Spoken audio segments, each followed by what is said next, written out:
우리나라 엔터 산업은 또 특히 엔터 기업들은 1강 3중으로 이루어져 있습니다. 그중에서 1강인 빅히트가 어제 실적을 발표를 했고요. 그래서 빅히트와 함께 엔터 산업 전반에 대해서 알아보는 시간을 갖도록 하겠습니다. 김현용 현대차증권 연구원 나오셨습니다. 안녕하십니까? 네, 안녕하십니까? 예. 자, 좀 전에 제가 말씀드렸던 것처럼 빅히트가 4분기 실적을 발표했는데 네. 상장 이후 처음입니다. 네. 그렇기 때문에 상당히 관심을 모을 수밖에 없거든요. 우선 실적을 한번 좀 말씀을 해주시고요. 예. 전체적으로 실적이 나온 배경에 대해서도 좀 네. 말씀해 주시기 바랍니다. 알겠습니다. 우선 어제 4분기 실적을 포함해서 2020년 연간 실적이 발표가 됐고요. 예. 매출액이 3,123억, 예. 그리고 영업이익이 525억 원 예. 가량 나와서 전년 동기 대비 각각 2배 이상 증가한 상당한 호실적이 예, 나온 것으로 그러네요. 보시면 될 것 같습니다. 예. 그래서 실적을 좀 뜯어보면 매출 같은 경우 음반 매출이 45%로 거의 절반을 차지를 했고요. 예. 그다음에 온라인 콘서트와 연동이 되어 있는 MD 매출 그리고 콘텐츠 매출 이 두 부분이 합산해서 또한 48% 정도를 예. 커버하면서 매출을 견인했고 오프라인 공연이 완전히 부재했었던 점을 감안해 보시면 분기 매출 3천억대와 분기 영업이익 500억대는 엄청난 초격차를 입증한 것이다. 그렇네요. 예, 이렇게 예. 말씀을 드릴 수가 있겠습니다. 예, 코로나19 때문에 공연을 한다든가 이런 네. 거는 할 수가 없는 상태인데 맞습니다. 예. 거의 온라인을 통해서만 네. 525억 이런 네. 수익을 올렸으니까 맞습니다. 525억 자체도 굉장히 좀 큰 의미 있는 큰 규모죠. 예, 예. 그래서 기존 엔터 3사들이 이번 주를 시작으로 쭉 실적 발표를 이어갈 텐데 예. 이들 3사의 합산 영업이익 더한 숫자와 비교를 해도 예. 2배에서 2배 반 정도에 달하는 수치입니다. 아, 굉장히 크네요. 네. 자, 말씀하셨으니까 다른 3사의 실적은 어떻게 됐는지 한번 좀 리뷰를 좀 해주시죠. 예, 일단은 YG, JYP, SM의 경우 실적은 JYP는 좋을 것 같고요. 다만 YG랑 SM은 상대적으로 4분기 실적에 대한 기대감은 낮은 상황입니다. 예. 그래서 일단은 JYP의 경우에는 4분기 중에 트와이스 60만 장을 포함해서 전체 JYP 아티스트들이 음반 120만 장을 조금 넘게 팔았고요. 예. 전년 동기 대비로 한 30% 정도 성장이 나온 상황이기 때문에 100억 원대 초반에 견조한 영업이익이 예상이 되는 상황이고요. 예. YG 같은 경우에는 12월로 처음 예정됐었던 블랙핑크의 온라인 콘서트가 예. 1월로 좀 밀리는 효과로 인해서 이번 4분기 실적은 아쉽지만 영업이익 한 30억 원대에 좀 머물 것 같습니다. 예. 다만 반대로 1분기가 좋겠죠. 그렇죠. 그리고 SM의 경우에는 본업은 나쁘지 않았어요. 예. 음반 판매량이 전년 동기 대비 한 60%라는 아주 고성장을 기록했음에도 불구하고 여러 가지 자회사 단에서 좀 실적을 갉아먹을 것으로 좀 예상이 거의 확실시 되고 있어서 예. 30%대 감익이 예상되고 있습니다. 30%대 감익. 네. 예, 그렇고요. 자, 빅히트에 대해서 계속 좀 여쭤보도록 하겠습니다. 네. 가장 인상적으로 남는 거는 역시 BTS와 함께 네. 상장하고 난 다음에 주가가 계속해서 빠져버렸다. 많이 빠졌죠. 라고 하는 게 네. 이렇게 기억에 계속 많이 남는데요. 네네. 그래서 지금 실적도 나오고 했는데 네. 빅히트에 관한 투자 전략을 어떻게 가져갈 건가. 네네. 이제 좀 궁금할 수밖에 없거든요. 맞습니다. 투자 전략 어떻게 갖고 와야 되고 목표가는 또 네. 어느 정도를 봐야 되는지. 그렇죠. 예. 일단 지금 주가가 강보합에서 시작을 했다가 지금 또 약보합 왔다 갔다 하는 상황인데요. 예. 일단은 조정 시에는 적극적으로 매수를 할 것을 권유를 드리고 있고요. 예.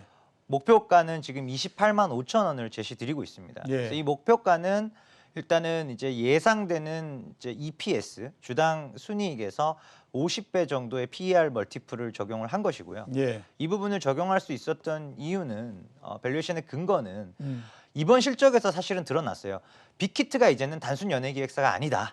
플랫폼 기업이다. 라는 부분이 이번 작년 하반기 매출을 기준으로 위버스 플랫폼의 매출 비중이 49.6% 거의 50%를 기록을 했습니다. 예. 그러니까 절반 정도는 연예기획과 관련된 그런 매출들로 볼 수 있고 나머지 절반 정도는 물론 소속 아티스트들의 연예 활동과 연동이 되어 있지만 기본적으로 위버스라는 플랫폼을 통해서 거쳐가는 매출들의 비중이 이제는 50%까지 올라왔기 때문에 플랫폼 기업에 대한 밸류에이션 이 부분을 적용해 본다면 28만 5천 원까지 상승 여력이 있는 것으로 보고 있습니다. 예, 28만 5천 원까지 상승 여력이 있다 이렇게 말씀해 주셨고요. 네. 자, 그 얘기가 나왔으니까 그냥 계속해서 좀 말씀을 해주셨으면 싶습니다. 네. 3사들은 어떻게 해야 될까요? 다른 3사들. 일단 이제 기존 3사들의 경우에 저는 이제 YG 엔터테인먼트는 올해 좀 눈여겨 보셔야 된다.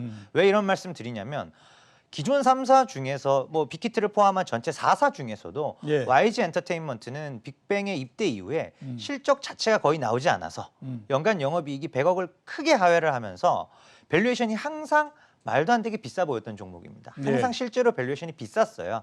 그런 가운데 또 그런 여러 가지 이슈들을 거치면서 지금에 왔는데 블랙핑크가 올해 1월 달에 온라인 콘서트 시장에 연착륙을 하게 되면서 예. 이야기가 완전 달라지게 됩니다. 예. 블랙핑크가 올해는 돈을 벌고요. 그리고 작년 4분기 정도에 데뷔한 대형 신인 트레저가 굉장히 활발하게 앨범을 잘 팔고 있어요. 예. 이런 부분들이 실적에 애드업이 되면서 올해 예상 실적 기준으로 놓고 본다면 YG가 엔터 4사 중에 가장 싸다는 것이죠.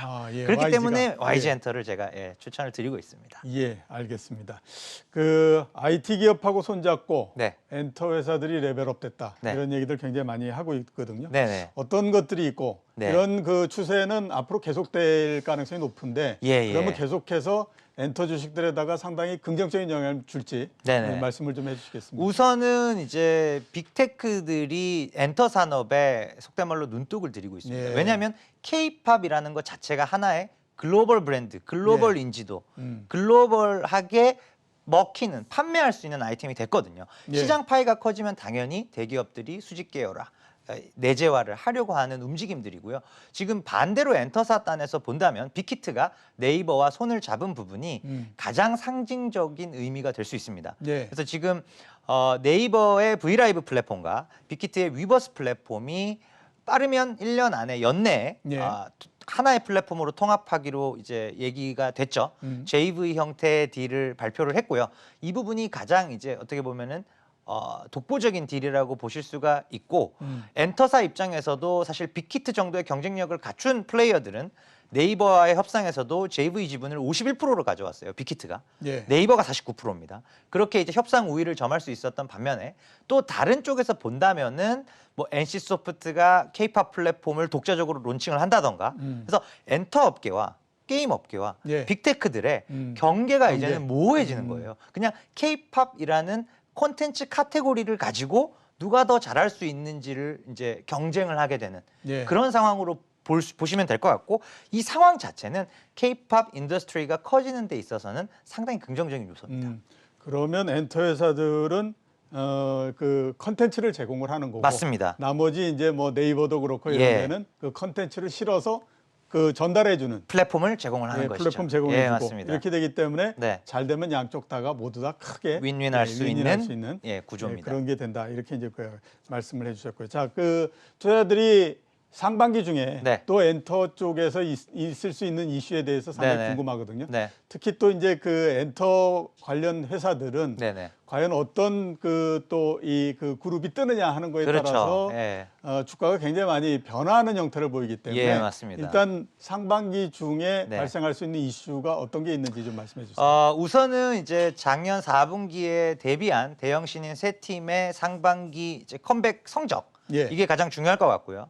또 하나는 이제 여러 가지 이제 엔터 플랫폼들이 좀 더 이제 고도화되는 그림이 어느 쪽에서 먼저 나오느냐, 예. 위버스냐, 유니버스냐, 예. 뭐 이런 쪽에 대한 이슈가 될 텐데 첫 번째부터 정리를 해드리자면 지금 일단 이제 빅히트 CJ의 합작 그룹인 이제 엔하이픈 예. 그리고 방금 아까 전에 말씀드렸던 YG의 트레저 그리고 JYP의 니쥬 요 세 팀이 대형 신인으로 볼 수 있습니다. 예. 그리고 상반기가 될지 올해가 될지는 알 수 없으나 빅히트의 경우 올해 보이그룹 2팀 그리고 걸그룹 1팀 세 팀에 대한 이제 데뷔 계획을 밝히고 있어요. 예. 그래서 어떻게 보면 빅히트가 가장 활발하게 지금 신인 측면도 그렇고 앞으로 데뷔할 라인업들도 가장 좀 화려하다라고 보시면 될 것 같습니다. 예. 그리고 두 번째 이슈에 대해서 본다면은 일단 위버스가 확실히 그 플랫폼에 입점된 아티스트들의 합산 점유율 개념으로 본다면 예. 거의 60% 이상을 장악한 압도적인 플랫폼이에요.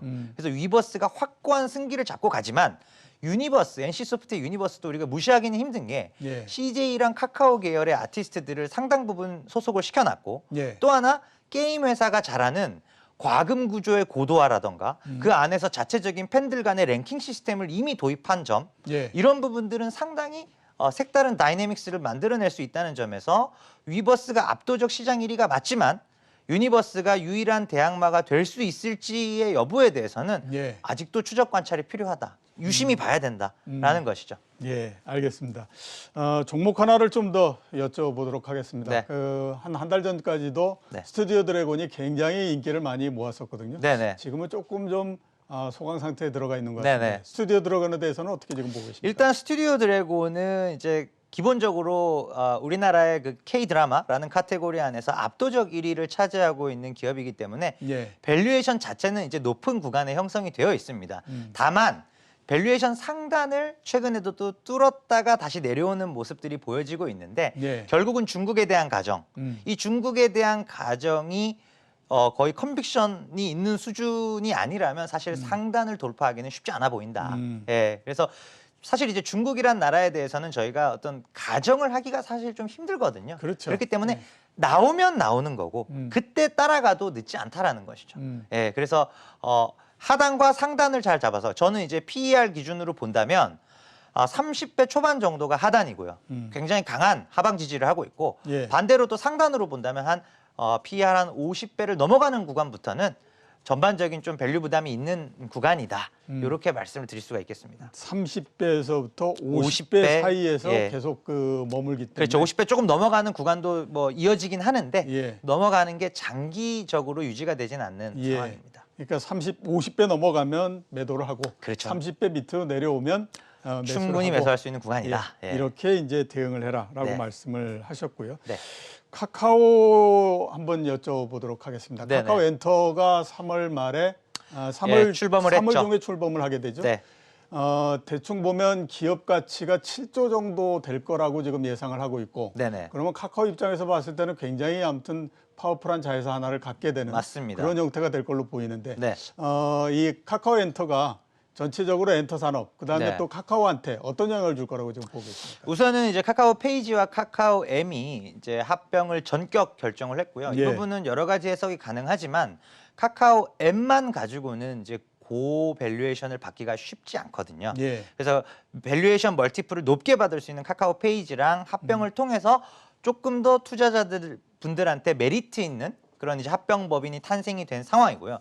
시장에서 지금 거론되고 있는 7조라는 숫자들이 많이 들어보셨을 텐데 예. 이 밸류에이션 자체는 사실은 챌린징한 수준입니다. 무슨 예. 말씀이냐면 연간 영업이익에 예상 영업이익 기준으로도 한 60배에서 70배 정도 수준이거든요. 예. 그래서 상당히 도전적인 밸류에이션인 건 맞습니다만 역으로 사실 이제 또 투자자들 관점에서 봤을 때 또 유니크한 물건이기도 합니다. 예. 왜냐하면 웹툰, 드라마, 케이팝 이게 독립법인에서 하나의 투자 대상 법인으로 존재하는 건 이번이 처음이거든요. 예. 카카오엔터가 처음입니다. 예. 네이버의 엔터 사업도 그 컨텐츠 사업 부문도 똑같은 비즈니스 편제를 갖고 있습니다만 예. 잘 아시는 것처럼 사업 부문이지 독립적인 투자 대상 물건은 아니거든요. 예. 그런 점에서 투자자들의 구미가 당기는 건 맞지만 영업이익 대비 60배, 70배 이 부분에 대해서는 카카오 M이 이제 섞여 들어왔기 때문에 예. 그러니까 웹툰만 있는 게 아니거든요. 이제. 예, 예. 그렇기 때문에 밸류에이션에 대한 고민은 필요하다. 도전 챌린징한 수준의 밸류에이션인 건 맞다. 이렇게 요약을 드릴 수가 있습니다. 그러면 말씀하셨으니까 한번 여쭤보도록 하겠습니다. 네. 네이버도 역시 마찬가지로 엔터 쪽이 굉장히 네. 강할 걸로 그렇게 생각이 되는데 네네. 네이버 엔터는 네이버 쪽에 어떤 영향을 주고 일단- 그다음에 앞으로 어떤 네. 형태로서 예, 진행이 될 그렇죠. 거로 보십니까? 일단은 네이버 전체 시가총액이 지금 이제 60조 원 전후를 왔다 갔다 하고 있는 상황이고 예. 기존의 네이버 컨텐츠 전략은 사실 웹툰을 제외하고는 밸류에이션 별로 못 받았어요. 많아야 5조 정도의 가치 평가를 받았었는데 예. 저는 지금 일단 8, 9조 정도를 평가를 하고 있습니다. 예. 그렇게 평가가 올라오게 된 이유가 첫 번째는 일단 최근에 이제 와패드를 인수함으로써 웹툰뿐만 아니라 웹소설까지 어떤 글로벌 1위 플랫폼의 면모로 갖추었다가 첫 번째. 예. 그리고 이제 두 번째 같은 경우가 브이라이브를 이제 지분 수합을 하는 딜을 통해서 통합 위버스 지분 49%를 네이버가 확보하게 됐습니다. 예. 이 부분에 대해서 뮤직 사업 부문에 대한 평가증 이슈. 음. 그리고 또 하나 이제 컨텐츠 사업 부문에 보시면 스노우라는 법인 아래에 제페토와 같은 G세대향 그런 플랫폼들이 또 있거든요. 예. 그러니까 이런 부분들에 대한 가치가 이제는 실현화되는 구간에 있고 또 이제 오늘자 뉴스 보시면 이제 플레이리스트가 IPO를 추진한다고 해요. 예. 그러니까 이런 부분들이 플레이리스트는 웹드라마만 전문적으로 만드는 그러니까 G세대들한테는 굉장히 유명한 그 드라마들을 만드는 예. 그런 이제 제작사거든요. 그러니까 이런 부분들이 또 독자적으로 IPO를 하고. 그래서 사실은 네이버가 보시면 큰 그림에서 광고에서의 압도적 1위 포지션을 예. 그 1위 DNA를 쇼핑, 금융, 컨텐츠로 이식시키는 작업입니다. 예. 쇼핑, 금융에 대해서는 어느 정도 동의를 하실 거예요. 예. 근데 컨텐츠는 아직은 퀘스천 마크가 달리는데 그렇죠. 가만히 보시면 CJ 쪽과 관련해서 제작사들 지분 스왑, SM도 지분 투자, 와패드 인수, 그리고 빅히트와의 JV 딜, 플레이리스트 IPO 이런 일련의 과정들이 컨텐츠의 요소들을 이제 밸류업 시키는 걸 본격적으로 나서겠다. 예. 네이버 측에서 이제는 쇼핑이랑 핀테크 쪽은 어느 정도 자리를 1등으로서의 자리를 잡아가고 있으니 예. 이제는 콘텐츠다라고 명확하게 시장에 메시지를 던져주고 있습니다. 예. 자, 네이버 말씀하셨으니까 한번 계속 여쭤보도록 하겠습니다. 네. 그 쿠팡 상장을 재료로 해서 네. 네이버도 주가가 30만 원을 뚫고 40만 원에 지금 그 근접한 상태이거든요. 그렇죠. 예.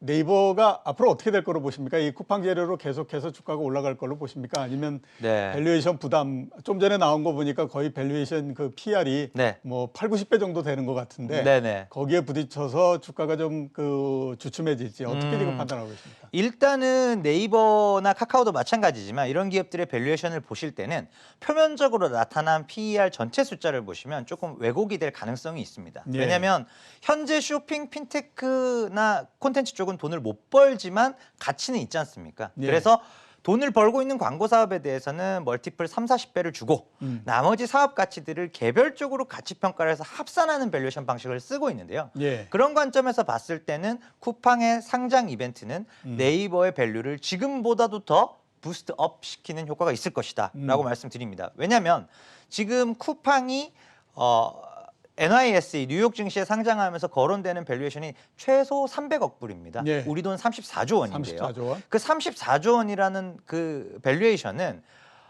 시가총액을 거래액으로 나눈 PGMB 멀티플을 많이 씁니다. 온라인 예. 쇼핑 기업들은. 예. 그거 기준으로 1.1배에 불과하거든요. 예. 싼 밸류란 얘기입니다. 충분히 받을 수 있는 밸류에이션이 34조 원인데 그럼 쿠팡이 34조라면 네이버 쇼핑 부분을 우리가 얼마를 줄 수 있겠느냐. 예. 네이버 쇼핑과 쿠팡은 덩치는 똑같거든요. 오히려 네이버가 한 10% 정도 큽니다. 예. 그렇다고 한다면 많은 부분에 할인을 해도 막말로 절반을 줘도 17조고요.